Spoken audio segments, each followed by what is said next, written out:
We refer to it as our hot topic of the week. And of course, a lot of what we do is from Reddit. The subreddit r/AskGayMen. Oh my goodness, if you're not reading it, you should. I like Reddit. Ask a question this week. What are the main advantages of being gay? Users were quick to chime in many, many funny comments, as you can imagine. Insert joke here. Like, the power to summon natural disasters and tear apart the fabric of society simply by existing. Gosh, that was a good one. Or simply not getting pregnant. And John proves that that's not true. Our main topic of the week is Reddit explores a list of main advantages of being gay. What are yours? We asked that question. Have you ever thought about it in reverse? We constantly talk about the gay experience and all the horrible things we go through. But what are the big advantages of being gay? I got a big one. Nothing is ever boring in LGBTQ. It doesn't matter if it's a funeral, okay? It doesn't matter if it's a board meeting, sorry, Scott. It doesn't matter. If you're there with somebody else who's LGBTQ+, we make it fun. We find humor in the hardest times. Yeah. I love that being openly gay is an opportunity to have love as an act of rebellion and to challenge society. And Reverend Dr. Watkins said a couple weeks ago, being gay is a privilege. And I think that really hits home. Yeah. Also, I can go to hot guys and diddle their fiddle. Diddle their I think fiddle. for me, it's Wait, we're going to pause. No, you have to take that in. I was trying to. Take in the fiddle. The fiddle. Paul's going, okay, that's enough. That's the Benny Hill I'm reference. sorry. Yeah, no, I think it's our Yeah, ability focus. to. Now you're thinking about diddling. I got it. You're gay after all. I understand. All right. No, but in all seriousness, I think the serious. biggest thing is our ability to like heal, be there for other people. We have this innate ability to kind of spread our love around. Really, like gay people you could adopt 3 autistic kids and you'd be like the best parents ever. Where other people struggle, with differences, we kind of embrace them. Are able to, like I guess because of what we go through, that we can go like, it's gonna be okay. Like just come with me then. Oh really, you're hurting? All right, come with me. Like we'll get through it together. I think we're really good at that. And for the most part, we have that kind of camaraderie. You can go anywhere in the world and have any kind of experience, and you run into another LGBTQ+, for whatever reason, you're in this together all of a sudden. Yeah. You know, that's something that straight people don't really have. I read both of those points. I read an article years ago that stuck with me that I thought was super interesting. And the author of the article was writing about the gay experience. And so many people saying that as gay people, and I use the word gay as LGBTQ+, so let's make them interchangeable.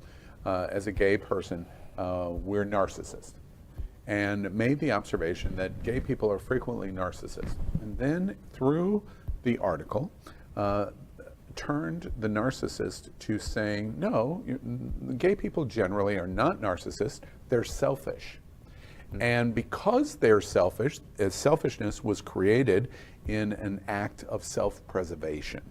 Because frequently you don't have an employer, you don't have a society, you don't have a school, you might not even have a family that supports you. And so one of the things that you learn to do is to be selfish to protect yourself and get through. Defense mechanism. As a defense mechanism, exactly what the author suggested. And that from the selfishness, that helped you to be spectacular. Because everything that you approached came from this perspective, and that leads to innovation and being creative, and it leads to things of acceptance and going, I don't really care so much about that, and so therefore it's not a big deal. And once you can jettison that baggage, you can get to a better place. And the author ultimately says, look, unless you're a sociopath, and 99.9% are not sociopaths when you're selfish, the gene that gay has to be selfish is spectacular, because that's why the community and the individuals in the LGBTQ gay community are so spectacular. That's why they perform. That's why they entertain. That's why they laugh. That's why they invent. That's why they innovate. That article has never left me because I use it to justify why I'm not a sociopath every time. I'm You know, not, I promise. my good friend Renee Russo and I were hanging out one time, and she told me Yeah. that she thinks there's a little bit of sociopath in everybody. Well, you know, how I was raised in LGBTQ life many decades ago was that our role, LGBTQ human beings, throughout history, that our role was to move society forward and teach it unconditional love. Because society doesn't know how to do that. And I'm talking about from the American Indian, I'm talking about from in African cultures and old Indian cultures and old Chinese cultures, that there's always been LGBTQ people, and that their role in society has always been to teach society unconditional love. That's what we do best. Yeah, unconditional. That's interesting. Any other things that are a main advantage of being gay? Ooh. We're not afraid of hell because the second that we come out or anybody knows that we're gay, they're like, you're going to hell. So we're not afraid because we've been told that all our lives. So it's like, all right, see you there. And you know what's funny about that? I am a person of faith. I'm a very positive person of faith. If I go to hell, which I am not, if I go to hell, Satan's going to be my bitch. There's just no question. The alpha top is going into hell and making Satan his bitch. There it is. Anything else we want to say on I main think hell advantages? looks like Studio 54 in 1977. That's just where I think picture what? it. Hell. That's heaven, baby. What are you Right? talking It's about? like Studio That's 54 heaven. in 1977. Look, No, hell is Studio 54, 1983, after they freaked out all the drugs and everything. Yeah. You know what the sad part about this whole That is very conversation? straight. The sad part about this whole conversation is that hell doesn't exist and we're living in it right now. That's basically what it is. Yeah. But you know what's funny? And let's end on your observation. As terrible as things are, look, this year for this man has been probably, arguably, I won't even give you the opportunity to say it, the worst for what he does for safe schools, the worst year ever.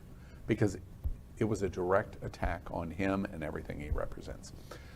To your point, we will survive this. And the reason we will survive this is because we are who we are. And they'll continue to beat and beat and beat, but they cannot win. Right. They can win the skirmish.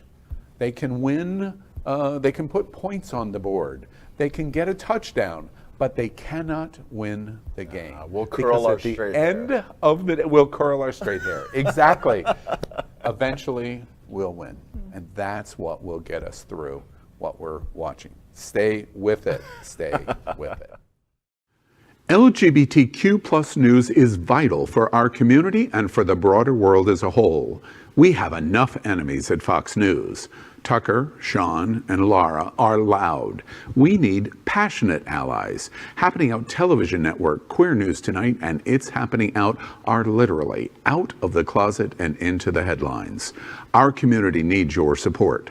Like this broadcast and subscribe now to ensure the growth of the entire LGBTQ+